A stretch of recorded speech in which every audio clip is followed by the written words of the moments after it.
इस देश पे तो चाय की चर्चा होती है, लेकिन चाय मजदूरों की चर्चा नहीं होती है। प्रोविडेंट फंड रोका गया, ग्रेजुटी रोका गया, करोड़ों रुपया का बकाया पैसा रोका गया, उनका पेमेंट रोका गया। 250 रुपया की हाजिरा में काम करता है, उसका 12% पैसा काट के पीएफ ऑफिस में जमा किया जाता है।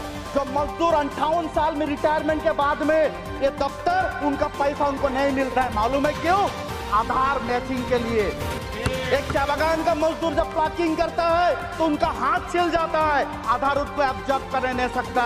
1951 अमेंडमेंट एक्ट को चेंज कीजिए, बागान का मजदूर को प्रोविडेंट फंड देना चाहिए एवं ग्रेजुटी देना चाहिए। ये टैक्स बोलिए, चाय केंद्र के पास भी टैक्स आता है। तो 99% पॉपुलेशन जो चाय की प्रोडक्टिविटी करती है वो ट्राइबल एवं आदिवासी है। चाय बागान से प्रसिद्ध है एवं एक चाय बागान का बेटा हूं, खुद भी चाय श्रमिक हूं। माननीय मुख्यमंत्री ममता दीदी के आशीर्वाद से ये बंगाल में बैठे नॉर्थ बंगाल के जितने भी चाय बागान, चाहे वो आदिवासी, राजवंशी, बोरो, टोटो, राभा, मेच, बंगाली, बिहारी, ये कम्युनिटी के बसवास है, उनका रिप्रेजेंट करने के लिए इस जगह पे मैं आया हूं। वहां दिन रात जो मेहनत करते हैं चाय बागान के मजदूर, जो चाय श्रमिक है, जो आदिवासी है, इस देश पे तो चाय की चर्चा होती है, लेकिन चाय मजदूरों की चर्चा नहीं होती है जो चाय बनाते हैं। एक भी मजदूर की चर्चा नहीं होती है। सबसे पहले 1951 अमेंडमेंट एक्ट को चेंज कीजिए। 99% पॉपुलेशन जो चाय की प्रोडक्टिविटी करती है वो ट्राइबल एवं आदिवासी है।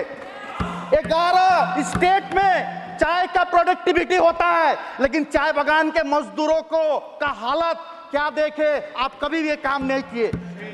चाय बागान का मजदूर का क्या अवस्था है ये आपको मालूम नहीं है, क्योंकि आप चाय बागान के नहीं हैं। मैं चाय बागान का वर्कर हूं, वहां का बेटा हूं, अधिकार है मुझको बोलने का। आज इस स्थिति में चाय बागान है जो केंद्र शासित 4 चाय बागान, बानरहाट, चूनाभट्टी, न्यू डुअर्स एवं कारबाला टी स्टेट जो जलपाईगुड़ी जिला में आता है एवं पश्चिम बंगाल से रिलेटेड है, जो केंद्र सरकार चलाता है। ये चाय बागान अभी कई महीना से उनका पेमेंट रोका गया, प्रोविडेंट फंड रोका गया, ग्रेजुटी रोका गया, करोड़ों रुपया का बकाया पैसा रोका गया। किसने रोका? माननीय आप ही लोग ने रोका। एवं ये चाय बागान के मजदूर बेहोश होके NS-31 के में जाके धर्मघट पे बैठे हैं। इसके पहले भी हम लोग प्रोविडेंट फंड की आवाज उठाए, इसके पहले भी हम लोग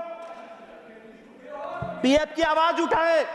जो मजदूर 250 रुपया की हाजिरा में काम करता है, उसका 12% पैसा काट के पीएफ ऑफिस में जमा किया जाता है।